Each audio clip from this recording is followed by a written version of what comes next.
सर्वांचं स्वागत आहे। आतापर्यंत मी तुमच्यासाठी भन्नाट अशा नवनवीन अशा 80 बिझनेस आयडिया तुमच्यापर्यंत घेऊन आलेलो आहे, जे युनिक अशा बिझनेस आयडिया आहेत ज्याचा विचार आतापर्यंत कुणीही केलेला नाही।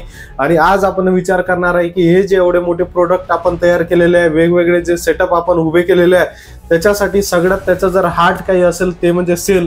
आणि सेल इम्प्रूव्ह झाल्याशिवाय तुमची कुठली इंडस्ट्री कुठलाच प्रोडक्ट हे विकल्या जाऊ शकणार नाही।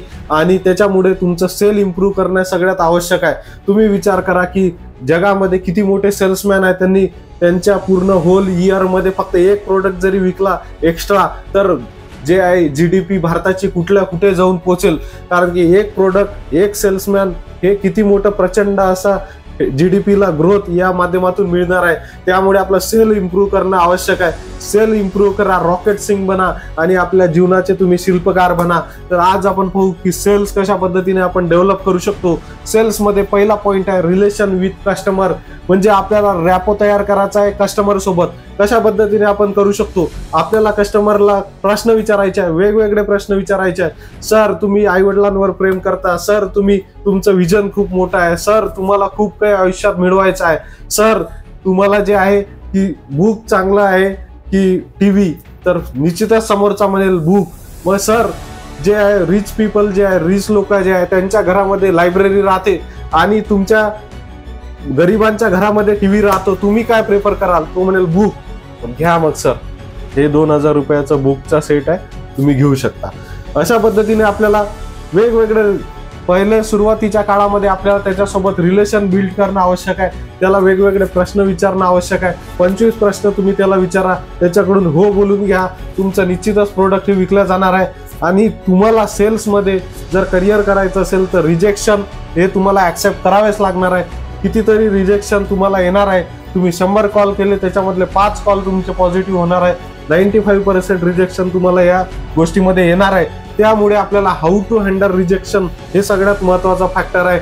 बरेचसे रिजेक्शन नंतर फ्रस्ट्रेशन येते, फ्रस्ट्रेशन नंतर आपण एका वेळेला आता असं वाटते सोडून द्यावं सगळं, घरी जावं। आपलं फ्रस्ट्रेशन घेऊन आपल्याला कस्टमर पर्यंत जायचं नाही आहे। आपल्यासाठी जरी तो कस्टमर 100वा असेल, पण कस्टमरसाठी कंपनीचा आपण पहिलाच व्यक्ती आहे। त्यामुळे आपल्याला जो आहे आपला जो फर्स्ट इम्प्रेशन आहे ते प्रॉपर ठेवायचं आहे। फर्स्ट इम्प्रेशन म्हणजेच लास्ट इम्प्रेशन आहे, हे तुम्ही लक्षात असू द्या। त्यानंतर वेगवेगळे आपल्याला ना ऐकायची जे मानसिकता आपली ठेवावी लागेल। 100 प्रकारे आपल्याला ना येणार आहे, 100 प्रकारे लोक आपल्याला नाकारणार आहे, 100 प्रकारे लोक आपल्याला रिजेक्ट करणार आहे।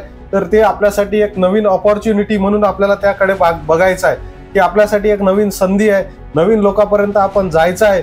हा जर दृष्टिकोन असेल तर तुम्ही सेल्समध्ये मागे येणार नाही। सेल्समध्ये तुमचा जो आहे विजन आणि क्लिअर राहील, हा एक सगळ्यात अत्यंत महत्त्वाचा असा विषय याच्यामध्ये आहे। त्यानंतर आपल्याला जे आहे फ्रस्ट्रेशन हँडल करण्याचं एक आर्ट आहे। फ्रस्ट्रेशन हँडल कशा पद्धतीने करू शकतो, त्याच्यासाठी आपल्याला सेल्फ मोटिवेटेड राहावं लागेल। सेल्फ मोटिवेटेड राहण्यासाठी ड्रॉप ऑल द एक्सपेक्टेशन्स, म्हणजे तुमचे एक्सपेक्टेशन्स तुम्हाला बाजूला ठेवावे लागतील काही काळापुरते। म्हणजे तुमचा एकदा कॉल झाला, तुमचे एक्सपेक्टेशन बाजूला, तुम्ही कॉलमध्ये 100% द्या, तुमचं प्रेझेंटेशन 100% द्या, तुम्ही सगळ्या गोष्टी 100% करा, पण एक्सपेक्टेशन्स ठेवू नका। तेव्हाच तुम्ही सेल्फ मोटिवेटेड राहाल आणि नवीन प्रत्येक जो कस्टमर आहे तो नवीन ऑपॉर्च्युनिटी म्हणून जेव्हा आपण त्याला पाहू तेव्हा निश्चितच आपण सेल्समध्ये सक्सेसफुल झाल्याशिवाय राहणार नाही, हे मी तुम्हाला गॅरंटी देतो। त्यानंतरचा पॉइंट आहे तुमच्या प्रोडक्टवर तुम्हाला 2000% हा कॉन्फिडन्स पाहिजे। तुमचं प्रोडक्ट सगळ्यात बेस्ट आहे, युनिव्हर्समध्ये सगळ्यात बेस्ट तुमचं प्रोडक्ट आहे, एवढा कॉन्फिडन्स तुम्हाला पाहिजे जेणेकरून समोर मोदी ओबामा ग्रेट आहे आणि आपल्यापेक्षा आपलं प्रोडक्ट सुद्धा ग्रेट आहे, हे जेव्हा आपला ॲटिट्यूड राहील तेव्हाच आपण सेल्समध्ये सक्सेस मिळवू शकतो। आणि निश्चितच हे सगळ्यात आवश्यक असा गुण आपल्याला आहे। त्यानंतर सेल युअर सेल्फ। सेल्फ म्हणजे तुम्ही स्वतः आधी लाइकेबल बना, म्हणजे की आपण समोरच्याला आवडलं पाहिजे, आपण प्रेझेंटेबल असलो पाहिजे, आपण सगळं व्यवस्थित असलो पाहिजे, तेव्हाच तो आपल्याला ऍक्सेप्ट करेल, त्याच्यानंतर आपल्या प्रोडक्टला ऍक्सेप्ट करेल। त्यामुळे आपण स्वतः लाइकेबल बनणं हे सगळ्यात महत्त्वाचा फॅक्टर आहे।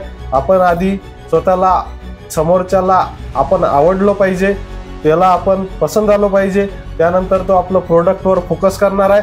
प्रोडक्टमध्ये सुद्धा आपल्याला फ्युचर बेस विकायचे आहे आणि चांगलं जे आहे आपला सेल्स हा डेव्हलप करायचा आहे। त्यानंतर इम्प्रूव्ह युअर सेल्फ, म्हणजे की आपल्याला काय करायचं आहे, काय आपल्यामध्ये व्हॅल्यू ऍड करायची आहे। आपण 100 लोकांना आज व्हिजिट केल्या, पण 100 लोकांनी आपलं प्रोडक्ट विकत नाही घेतलं तरी काही हरकत नाही, पण आपल्याला साठी तेवढे रिलेशन आपले बिल्ड झाले मार्केटमध्ये, तेवढ्या 100 लोकांपैकी 25 लोक तुम्हाला कुठेही गेले तरी ओळखतात. हे सगळ्यात मोठं आपलं एक व्हॅल्यू ॲड आपण आपल्यामध्ये केली. रोज आपले 25-30 लोक जरी म्हटले तरी आपण महिन्याला 700-800-900 लोकांचा आपला डाटा आपल्याकडे तयार झाला. एवढ्या लोकांचा आपलं एवढ्या मोठ्या लोकांचे विचार, त्यांचे मानसिकता, या सगळ्या गोष्टीचा अभ्यास झाला. एवढा मोठा एक्सपिरियन्स आपल्याकडे जमा झाला. या सगळ्या गोष्टी आपल्यामध्ये उभ्या झाल्या. एवढं मोठं व्हॅल्यू आपण आपल्यामध्ये ॲड केलं. सुंदर असं या पद्धतीनं जर आपण प्लॅनिंग केलं, निश्चितच आपण सेलमध्ये मागे राहणार नाही. आणि सेल्समध्ये काम करून तुम्ही आज जर विचार केला तर 90% ज्या कंपनी आहे, 90% कंपनीचे जे CEO आहेत ते सेल्समधून आलेले आहे. आणि त्यामुळे सेल्सला खूप मोठं आज मार्केट आहे आणि सेल्सचा बंदा कुठेही मागे राहणार नाही. त्यामुळे निश्चितच तुम्हाला सुद्धा या सेल्सच्या टिप कशा वाटल्या नक्की कमेंट करून सांगा. पुढच्या व्हिडिओमध्ये आपण कशा पद्धतीने सेल्स इम्प्रूव्ह करू शकतो, कशा पद्धतीने आपण प्रोडक्टचं प्रेझेंटेशन देऊ शकतो हे आपण बघणार आहे. आणि आपण जे मागे 80 बिझनेस आयडिया दिलेल्या आहे त्या तुम्ही बघा.